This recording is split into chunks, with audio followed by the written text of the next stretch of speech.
Karena Nabi bilang, seandainya aku tidak khawatir memberatkan umatku, aku wajibkan seluruh umatku setiap mau sholat wajib pakai siwak. Cuma Nabi tahu kita orang babakan randu mah susah. Susah. Punya siwak kasunan 10.000, nggak ada di kantong kita, nggak ada.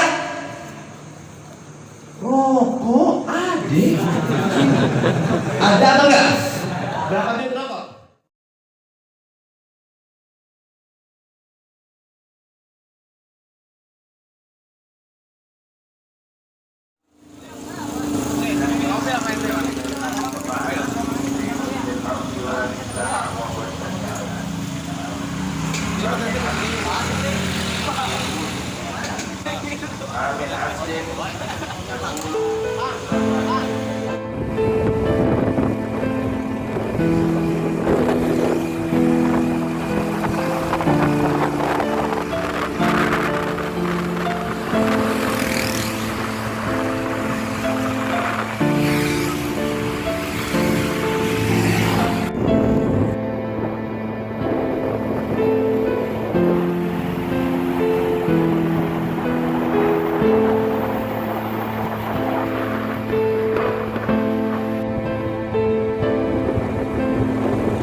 Kenapa Jun? Jun? Iya di jalan apa? Enggak, kok bisa muter arah begitu langsung? Hah? Ada salah.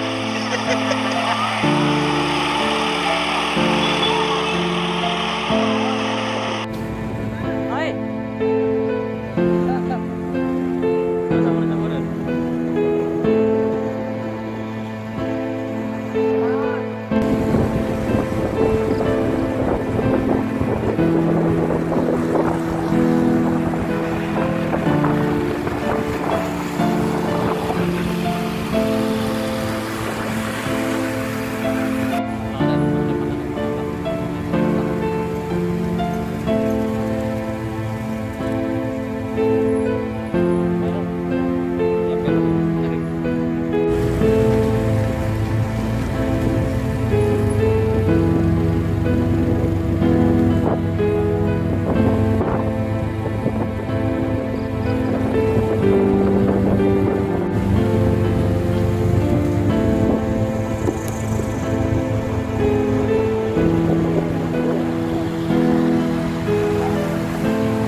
أهلا وسهلا وسهلا بالنبي أهلا وسهلا بالنبي خير الأنام العربي خير الأنام العربي أهلا وسهلا. Ngajinya susah, nggak apa-apa, jangan putus asa. Baru ritnya dibalas, baru ritnya dibaca doang kagak dibalas. Udah di WhatsApp dibaca doang, kagak dibalas, biarin. Besoknya kita cek lagi. Telepon lagi besoknya, ajakin lagi. Biarin. Baru didiemin aja, belum diajak pengen dibunuh. Nabi dicaci maki, diusir, difitnah, dilemparin kotoran, dilemparin batu, berdarah pipisin Nabi Muhammad. Nah kita baru ngajak ngaji kagak diantepin doang udah purik. Susah dia dari tadi susah bagaimana kalian tempatnya mau bilang tahu innalillahi wa inna ilaihi raji'un. Terus ajak nggak apa-apa. Ayo majlis malam ini ada pengajian Habib Abdullah bin Alwi Al-Haddad. Aduh urang kasurupan dia saha aing.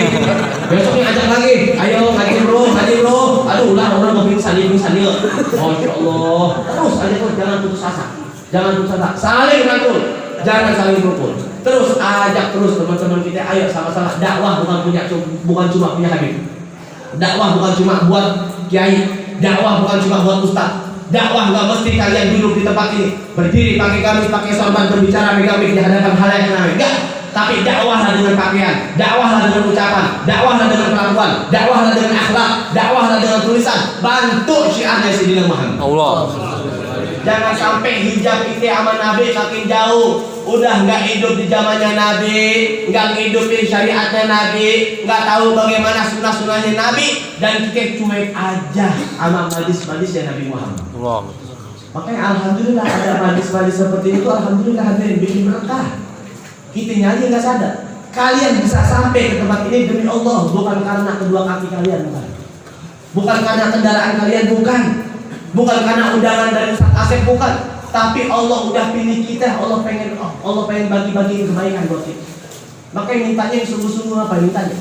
Jadi dari tadi saya perhatiin kalau didoain biar panjang umur, amin. Mintanya pada lemes banget, kagak serius. Kan syarat digabulkannya doa mintanya khusyuk, benar apa enggak? Syarat digabulkannya doa nih, gak usah jauh-jauh dah. Takutnya pada error. Gue tahu nih wajah-wajahnya sudah mulai tidak bersahabat nih. Nampaknya dikit lagi ngajak tawuran nih. Gak usah jauh-jauh dah, saya cuma pesen satu aja. Kalau lagi doa itu, lagi doa. Kan dari tadi saya doain, biar panjang umur, sehat. Doa minta yang khusyuk, aminnya yang bener kita ini pengen doanya ini pengen banget dikabul. Kita butuh apa enggak mau doa? Butuh apa enggak? Didoain panjang umur, mau panjang umur? Ya tapi jangan panjang-panjang juga repotnya. Yang panjang-panjang juga. Orang panjang umur kan udah dibilangin orang saat masya Allah suruh ngaji anak muda pakai dalil. Anak muda, kita udah denger kok hadisnya. Kata Nabi kan umur rumahnya Nabi Muhammad itu antara 60 sampai 70 tahun deh. Umur kita baru 30 tahun deh, nanti aja mabuk aja dulu deh. Umur gua masih 25 tahun deh, narkoba aja dulu. Umur gua baru 20 tahun, judi aja dulu judi. Nanti udah 59 tahun kurang 6 jam baru bertobat. Innalillahi wa inna ilaihi raji'un. Itu orang dulu. Ini saya senang banget orang-orang Masya Allah yang ada di Babakan Randu. Ini udah generasi wal asri semua saya. Banyak udah generasi wal asri semua nih, alhamdulillah nih. Banyak nih umurnya yang sampai 50 tahun nih. Benar enggak? Ini orang-orang dulu nih, dari orang-orang tua kita nih, contohnya orang tua kita nih. Alhamdulillah umurnya pada panjang. Kenapa? Sebab saya yakin orang Babakan Randu doyan silaturahmi. Saya yakin orang Babakan Randu suka silaturahmi walaupun jalan kaki. Makanya umurnya pada panjang. Nyampe ke umur 70 tahun, alhamdulillah. Ada yang umurnya 70 tahun ada? Ada, Masya Allah. Nyampe 70 tahun, alhamdulillah. Lebih dari 70 tahun sampai ke umur 80 tahun, bonus dari Allah. Ada yang 80 tahun ada? Masih ada, udah dapat bonus dari Allah. Lebih daripada 80 tahun sampai ke umur 90 tahun. Wah, udah gak enak hidup itu nih. Udah gak enak hidup. Lebih dari 90 tahun nyampe ke 100 tahun, pengen mati deh udah bawahnya.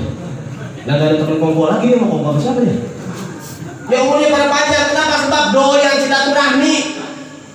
Biar kata tinggal di Babakan Randu, silaturahmi suruh ke daerah Bila Kayama, suruh jalan kaki. Nyampe apa enggak orang dulu? Nyampe apa enggak? nggak ada emek, nggak ada PCX, nggak ada Grab, nggak ada Gojek, jalan kaki silaturahmi nyampe. Saya bingung tadi sepanjang jalan, ya Allah ini rumah jauh-jauh, ya tetangga. Setompok di sini, setompok di situ, silaturahmi jalan kaki nyampe. Kayak panjang umur beda sama orang sekarang. Orang sekarang umurnya pada pendek pak, pada pendek. Kagak doyan silaturahmi. Tempo-tempo sama tetangga kiri kanan kita nggak kenal. Sama tetangga depan rumah kali lagi sakit, kali lagi kelaparan kita nggak tahu. Tahu-tahu udah ada bendera kuning, tetangga kita mati. Ini tetangga gua. Lu nya di rumah baik, main handphone. Ada silaturahminya, makanya umurnya pada pendek. Tambah-tambah tempo-tempo corona lagi ya Allah. Harusnya ternyata tuh ibu ternyata mati itu nggak ngurusin umur. Corona coba baru 30 tahun masih muda mati. Baru 25 tahun masih perawan pak mati mubazir bener itu. Baru 20 tahun mati. Masya Allah. Kenapa kita pada kagak panjang umur? Kagak doyan silaturahmi. Sekali yang kumpul sibuk sama handphonenya masing-masing. Anak muda pada nongkrong sono pinggir jalan, pinggir kali udah pada kecebok. Main HP, HP-nya pada dimiring-miringin kok, otak-otaknya itu miring sekali. Innalillahi wa inna ilaihi raji'un. Makanya hadirin, ini kita mah pengennya tadi di masalah doa nih, ini terakhir. Ayo kalau doa itu mintanya khusus, sungguh-sungguh ya Allah. Kan doanya panjang umur, amin ya Allah. Pengen panjang umur ya Allah. Dosa saya masih banyak, kasih kesempatan buat tobat. Panjang umur ya Allah, pengen panjang umur saya pahala masih sedikit, sholat masih sering tinggal, kasih saya kesempatan untuk bayar dan foto. Mintanya kan duit. Ya Allah, biar badan sehat. Percuma panjang umur doang kalau kata sehat kan kagak enak, bener gak? Panjang umur tapi kagak sehat lah ngapain? Ya mintanya kan bil afiah, makanya kalau doa itu embel-embelnya mintanya dengan bil afiah. Mintanya dengan kasih ujungnya itu afiah ya Allah, biar panjang umur, sehat afiat. Panjang umur tapi dalam keadaan sehat walafiat. Jangan panjang umur tapi kagak sehat-sehat, sakit mulu sakit. Tapi kagak mati-mati, panjang umur banget. Mintanya bila afiat karena ada hadirin di zamannya Al-Habib Abdullah bin Ali Al-Haddad Sahibul Ratib Qudbul Irsyad Waqti Ibad wal Bilad. Al-Habib Abdullah bin Ali Al-Haddad itu yang sering kita baca ratibnya di sini baca ratib apa? Atas apa haddad? Baca ratib haddad ya. Ratib haddad, ratib akal, ratib al-jurus, ratib sakral, apa segala macam ada. Itu di zaman Habib Abdullah ada hadirin seseorang setiap hari, setiap sholat diperhatikan ini dia mintanya doanya sama Allah. Emang orangnya susah. Orangnya miskin, emang mohon maaf, orangnya emang miskin, rada-rada susah, makan aja sehari-hari udah alhamdulillah. Terkadang-kadang hadirin berhari-hari dia bisa kagak makan karena nggak punya uang. Akhirnya setiap sholat dia minta sama Allah, ya Allah, pengen banget makan sehari 3 kali. Ini makan cuma sehari sekali, kadang-kadang seharian kagak makan. Mintanya itu mulu, ya Allah pengen makan sehari 3 kali, ya Allah nggak minta ibadah. Pengen banget makan sehari 3 kali, pagi siang malam. Alhamdulillah ya Allah. Langsung hadirin digobul hajatnya. Dia kena kasus, akhirnya masuk dalam penjara, di penjara makan sehari 3 kali. Nah itu kan caranya kagak bagus, bener gak? Makanya kasih embel-embelnya bil afiah ya Allah. Ini udah mau 2022, akhir tahun, teman udah pada nikah, berakit-rakit ke hulu, berenang-renang ke tepian, mantan udah pada nikah ya Allah. Dari dulu saya masih aja bujangan ini ya Allah. Kan kita begitu pengen banget tahun ini nikah, kalau di sana jodohnya waduhnya orang sono kampung sebelah, anaknya si ini, bagi dia udah nikah gimana caranya biar cerai lah yang ada mentang-mentang hidup ini indah bila dipenuhi janda dan tawa. Mintanya yang banyak, yang khusus. Mintanya benar-benar pengen banget, doanya digobul tuh pengen banget. Jangan doanya didoain biar banyak rezekinya. Amin. Ayo aja, tangan masa beli Samsung asyik, amin. Tempo pakai dah, amin dah. Lah, kata Allah tuh beneran apakah nggak mintanya? Serius apa enggak ini mintanya? Nah kita aja mohon maaf hadirin kalau ada orang minta maaf kalau ada pengemis datang ke rumah kita, pasang wajah yang lusuh, pasang muka yang melas, pakai baju yang kumpul, yang ngecek, masya Allah suara di lemes 3 tahun 4 bulan belum makan itu buta. Kesian apa enggak kita? Kesian apa enggak? Ya kita kesian, tadi yang masih 2.000 jadi ngasih goceng kita. Tapi kalau mintanya belagu, soengean, minta di belagu bedol-bedol, lu makan yang lapar baru 2 jam, udah 2 jam kagak makan. Lah betul kita langsung tutup rumah. Gitu juga sama Allah. Kita ini kan susah, kita ini miskin, kita ini lemah, kita ini seorang hamba, kita punya Tuhan Maha Kaya. Minta sama Allah biar kita di hati kita ini dikenalin sama Nabi Muhammad. Allah. Biar hati kita ini bisa cinta sama Nabi Muhammad. Allah. Harapan kita Nabi Muhammad, siapa yang menolong kita kalau pendosa kalau bukan Nabi Muhammad? Allah. Siapa yang mau bantuin kita orang yang banyak salah nanti di masyarakat kalau bukan Nabi Muhammad? Allah. Sayyidina Anas bin Malik aja hadirin. Sayyidina Anas bin Malik seorang pembantunya Nabi Muhammad. Ketika Rasulullah sampai di kota Madinah, itu penduduk kota Madinah saat itu 70% beriman sama Nabi Muhammad. Semuanya datang berbondong-bondong ngasih hadiah buat Rasulullah. Yang punya pohon kebun kurma ngasih kurmanya buat Rasulullah, ngasih hadiah bikin Nabi senang. Cari perhatian Nabi Muhammad. Yang punya gandum kasih gandum, pokoknya ngasih hadiah. Nah ini Ummu Sulaim pengen juga ngasih hadiah buat Rasulullah tapi nggak punya apa-apa. Akhirnya dia bawa anak laki-lakinya yang masih umur 10 tahun hadirin. Dia bawa tuh anaknya yang masih umur 10 tahun, itu anak yang bernama Anas bin Malik. Kita sering dengar nggak Anas bin Malik? Nama Sayyidina Anas bin Malik sering dengar apa enggak? Sering dengar apa enggak? Dengarnya apaan? Cinta sama Nabi, pengen masuk surga paling depan. Ditanya tentang Nabi pada nggak tahu. Giliran ditanya siapa itu penyanyi koplo ya? Oh itu si Anu tuh, gue yang ngebuat tuh. Wah, siapa pemain bola terbaik di dunia? Masya Allah. Kemarin MU kalah 5-0 sama Liverpool ya. Apa betul? Oh mau masalah hat-trick kenal. Sampai ke sepatu-sepatunya Ronaldo tahu ukurannya. Innalillahi wa inna ilaihi raji'un. Ayo kenalkan. Banyak-banyak baca sejarah Nabi Muhammad. Allah. Biar kita cinta, mustahil bisa cinta kalau nggak kenal. Gimana kita mau mencintai seseorang yang kita kagak kenal? Gua cinta banget gua sama si Waduh, gua cinta banget sama si Terlena, gua kenal lah kagak, nggak tahu mau modelnya kayak gimana. Nah gimana hadirin kita mau nikah hari belum kenal dulu, jangan beli kucing di dalam karung, betul apa enggak? Nah ini bilang cinta sama Nabi tapi nggak tahu. Ini Sayyidina Anas bin Malik dibawa sama ibunya, dikasih sama Rasulullah, ya Rasulullah, ini saya punya anak, Anas bin Malik, mulai sekarang saya wakafin dah. Orang mau wakafin datang ke masjid, wakafin Quran ya. Wakafin apa kek, semen, pasir, jendela, AC, kipas angin. Ini seorang ibu Ummu Sulaim pinter, cerdik hadirin. Dibawa anak dikasih sama Nabi, ya Rasulullah, ini saya punya anak saya wakafin dah. Buat bantuin gimana kek? Nih Anas, nih Rasulullah nih, kalau pengen wudhu siapin, air wudhunya siapin. Anas, Rasulullah kalau pengen sholat siwaknya pegangin, siapin siwaknya. Kalau pergi kemana-mana itu sendalnya pegangin. Diajarinnya begitu buat jadi pembantu Nabi Muhammad. 10 tahun berlalu ketika Rasulullah habis masa dakwahnya di kota Madinah. Detik-detik akhir kehidupannya, di saat Nabi sudah mulai terbaring sakit melemah, itu Sayyidina Anas bin Malik tahu. Ketika Nabi sampai di Madinah, Sayyidina Anas bin Malik umurnya baru 10 tahun hadirin. 10 tahun Nabi tinggal di kota Madinah, maka berapa umur Sayyidina Anas bin Malik? Berapa umurnya? Berapa umurnya? Halo? 20 tahun nih. 20 tahun anak muda, cerdik, pinter. Dia datang sama Nabi, dia tanya, ya Rasulullah, 10 tahun saya bersama denganmu, saya gak pernah minta apa-apa ya Rasulullah. 10 tahun saya membantu denganmu ya Rasulullah, saya gak pernah minta apa-apa, gak pernah. Tapi sekarang saya punya hajat ya Rasulullah, saya punya keinginan, boleh gak saya minta satu hal aja? Akhirnya kata Nabi Muhammad, apa yang kau inginkan oleh Anda? Ini Sayyidina Anas bin Malik mengatakan kepada Rasulullah, meminta kepada Nabi Muhammad, ya Rasulullah, saya cuma pengen minta satu ini. Apa? Jangan lupakan saya ya Rasulullah nanti di masyar. Jangan lupakan saya ya Rasulullah nanti di masyar, di mana seluruh umat dari zaman Nabi Adam sampai akhir zaman dikumpulkan oleh Allah Subhanahu wa taala. Kondisi yang sangat menyakitkan, kondisi yang sangat menyedihkan, kondisi yang sangat mengerikan. Saking dahsyatnya itu nanti di hari masyar hadirin. Orang-orang yang tidak beriman, orang-orang yang tertutup dari hidayah, orang-orang kafir yang tidak mengucapkan la ilaha illallah, mereka semua berbondong-bondong, mereka semua bersama-sama mengangkat suaranya bermunajat kepada Allah. Apa yang mereka minta? Mereka meminta kepada Allah, ya Allah, kami sudah tidak kuat, kami sudah tidak sanggup, ini sungguh sangat menyakitkan, pindahkan kami dari tempat ini walaupun kami harus pindah ke dalam neraka jahanam.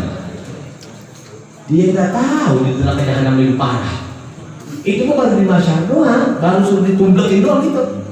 Habis dibangkitin dari kubur, ditumblekin doang semua dari zaman Nabi Adam. Maaf, sih beberapa tahun yang lalu aksi 212 hadir ke Monas bareng imam besar kita Habib Rizik.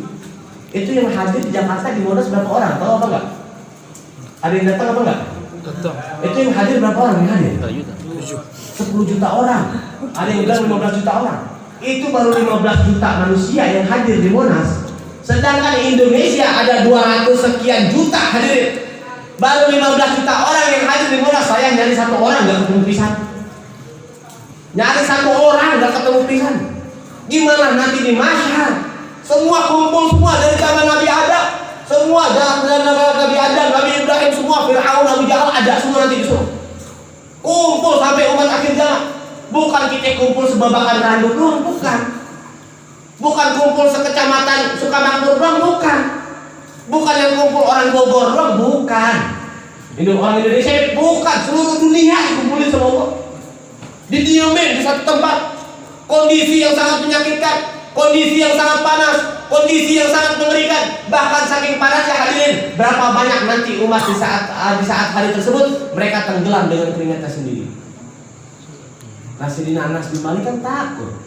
Setiap hari ketemu sama Nabi Muhammad. Setiap hari memandang wajahnya Nabi Muhammad. Setiap hari duduk sama Nabi Muhammad. Setiap hari sholat ada di belakangnya Nabi Muhammad. Tapi masih punya rasa takut, masih punya rasa khawatir, takut nggak ketemu sama Nabi nanti di masyar. Maka Sayyidina Anas bin Malik berkata, ya Rasulullah, jangan lupain saya ya nanti di masyar ya.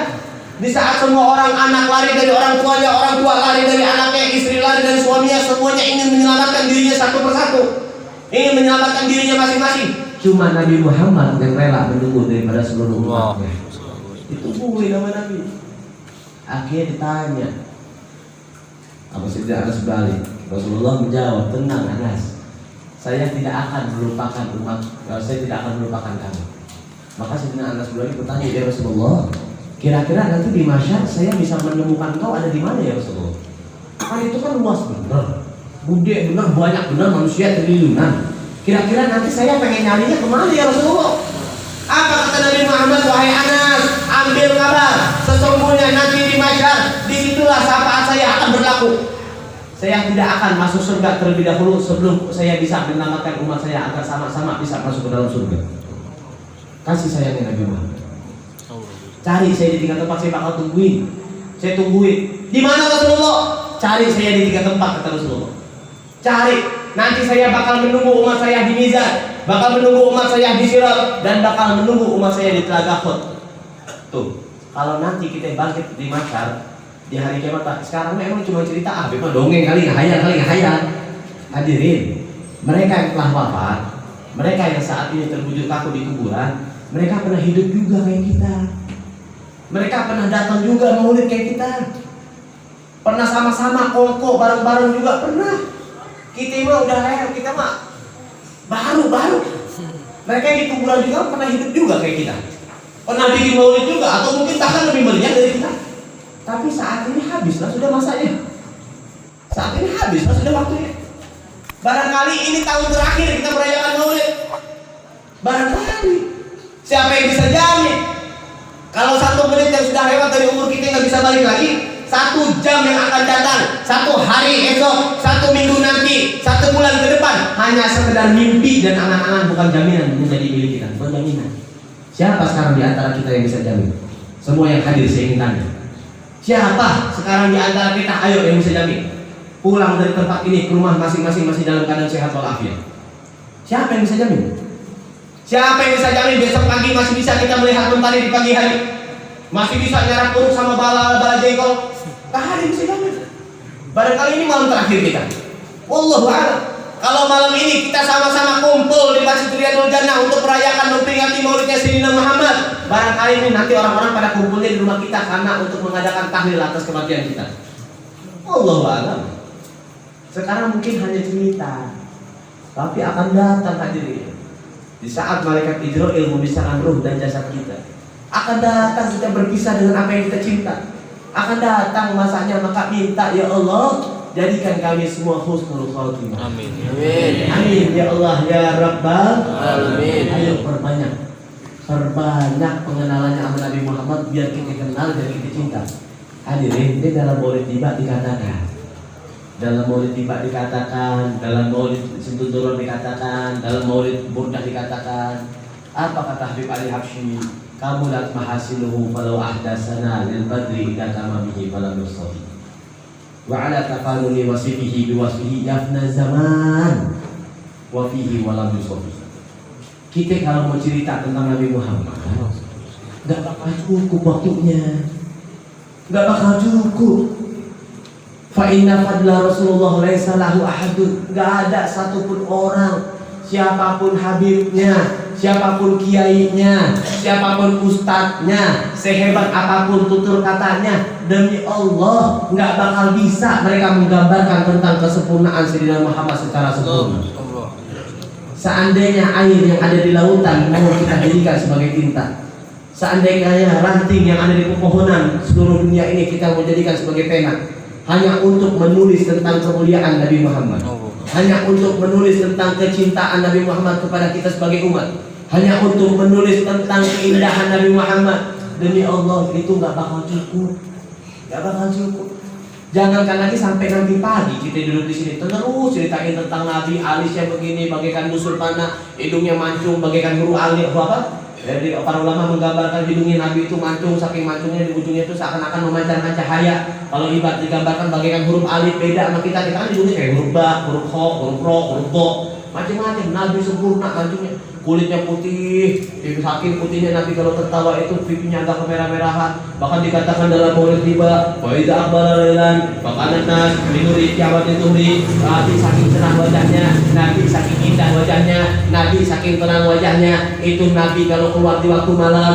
Zaman dulu nggak ada cahaya kayak kita saat ini, nggak ada PLN, nggak ada token listrik, nggak ada cahaya lampu, nggak ada cahaya handphone, nggak ada cahaya motor. Zaman dulu gelap gulita, hanya mengandalkan daripada cahaya yang dinyalakan daripada sebuah kain yang direndam dalam minyak tanah. Zaman dulu gelap, tapi Nabi kalau keluar malam-malam, itu kalau ada orang-orang yang berjumpa dengan Nabi Muhammad SAW di waktu malam tersebut, seakan-akan mereka berada di waktu siang hari saking terangnya wajah Sayyidina Muhammad. Nabi kalau senyum seakan-akan memancarkan cahaya dari sela-sela giginya. Coba itu indahnya kayak apa? Beda banget sama kita, beda banget gak? Beda banget. Kita mau bilang Nabi manusia biasa, beda banget. Nabi mah kalau senyum yang kelihatan di sela-sela gigi bagaikan cahaya wangi, lebih wangi dari minyak kasturi. Nah kita apa ya di sela-sela gigi kita? Coba pada nyengir. Macam-macam ya.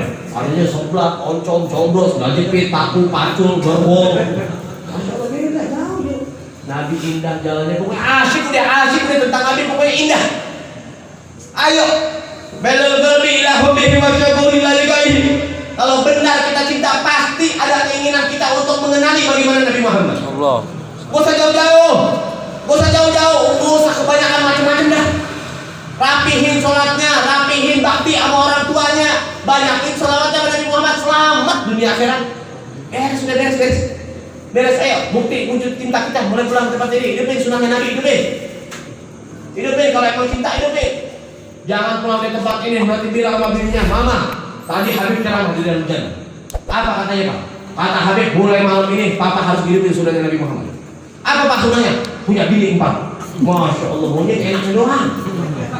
Gak usah itu dulu, gak usah. Jangan. Hidupin sunnah, pakai sendal, kaki kanan duluan, copot sendal, kaki kiri duluan, masuk kamar mandi, kaki kiri duluan, keluar kamar mandi, kaki kanan duluan. Itu aja dulu, itu dulu. Gak usah jauh-jauh nih. Apa ini namanya? Kayu siwak hadirin. Berapa duit harganya? 10.000. Ada nggak di kantong kita? Nabi udah tahu betul, Nabi kenal betul. Kata Nabi, wah nanti bakal datang nih zamannya nanti di babakan randu nih orang-orang yang modelnya baru disiwak sekali langsung hilang. Disiwak sekali susah, langsung pakai siwak. Nabi tahu, makanya sama Nabi diwajibin. Karena Nabi bilang, seandainya aku tidak khawatir memberatkan umatku, aku wajibkan seluruh umatku setiap mau sholat wajib pakai siwak. Cuma Nabi tahu kita yang babakan randu mah susah. Punya siwak kasunan 10.000, nggak ada di kantong kita, nggak ada. Rokok ada atau enggak? Berapa duit rokok? Dapat 10.000. Dapat paling rokok filter setengah bungkus. Itu juga nggak pakai kardusnya, pakai plastik, kagak dikasih sedotannya. Beli aja. Jengkol, Samsung, Marlboro ada semua. Siwak kagak ada. Ayo kalau ada yang ini, minimal nggak ada yang jual siwak, apa kayak ranting apa kayak lu pakai semua. Asal jangan apa namanya, tonggol bambu aja, pada besar nanti bibir. Pakai hidupin sunahnya Nabi apapun. Ingat, seorang ulama yang setiap hari, setiap saat mimpi berjumpa Nabi Muhammad, tapi suatu saat seminggu tidak melihat Nabi Muhammad dalam mimpinya. Ketika kembali mimpi berjumpa dengan Nabi, ditanya sama ulama, wahai Rasulullah, apa yang aku berbuat? Apakah aku ada salah sehingga dalam seminggu ini kok engkau tidak datang ke dalam mimpiku ya Rasulullah? Apa kata Nabi Muhammad? Hadirin, orang yang mimpi Nabi betul-betul itu berjumpa dengan Nabi, karena setan nggak bisa menyerupai kita, nggak bisa. Selebihnya selain itu bohong. Beb, saya mimpi beb, bagus banget, cakep banget. Katanya Allah di dalam mimpi saya nggak perlu sholat. Bohong.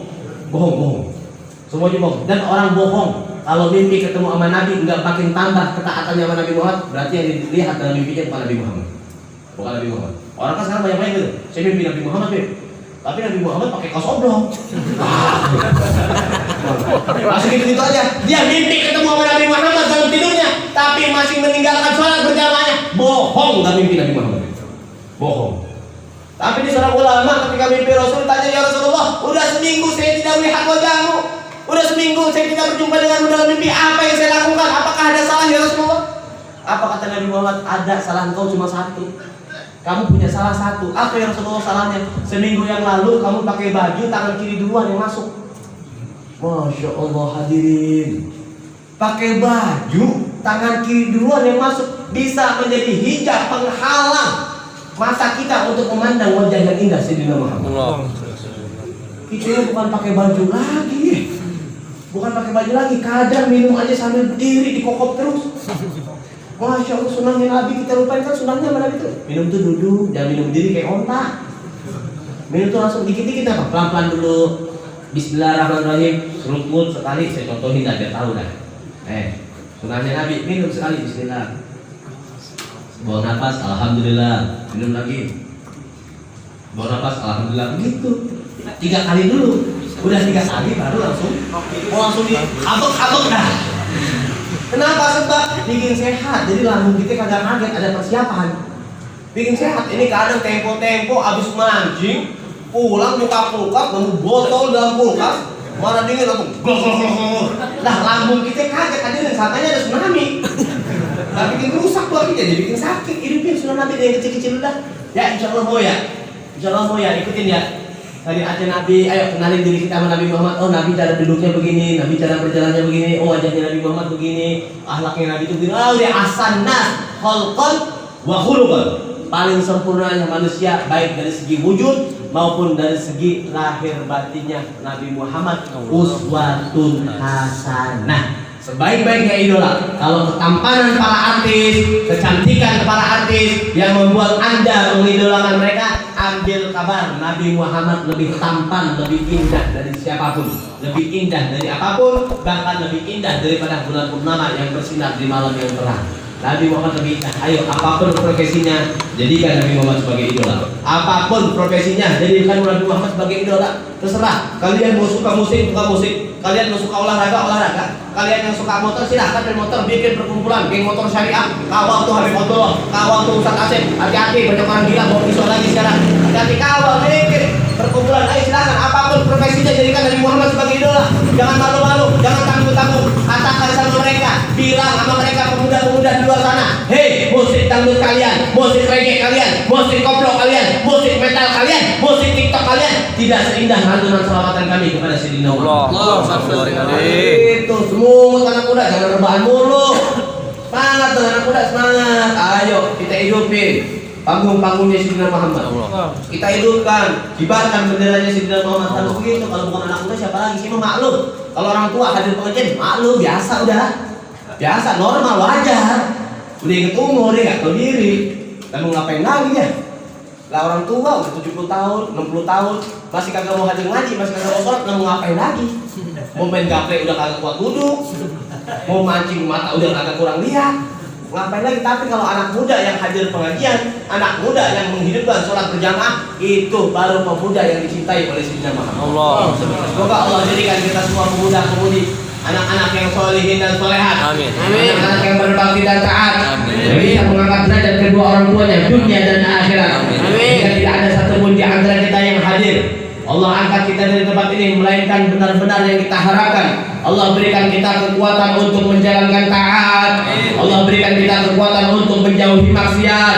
Allah berikan kita kekuatan untuk senantiasa bisa mahabbah mengikuti para zuriatnya Sayyidina Muhammad. Semua yang hadir malam ini ya Allah, pandanglah kami semua dengan kasih sayang-Mu Rabbi. Pandanglah kami semua dengan kedermawanan-Mu Rabbi.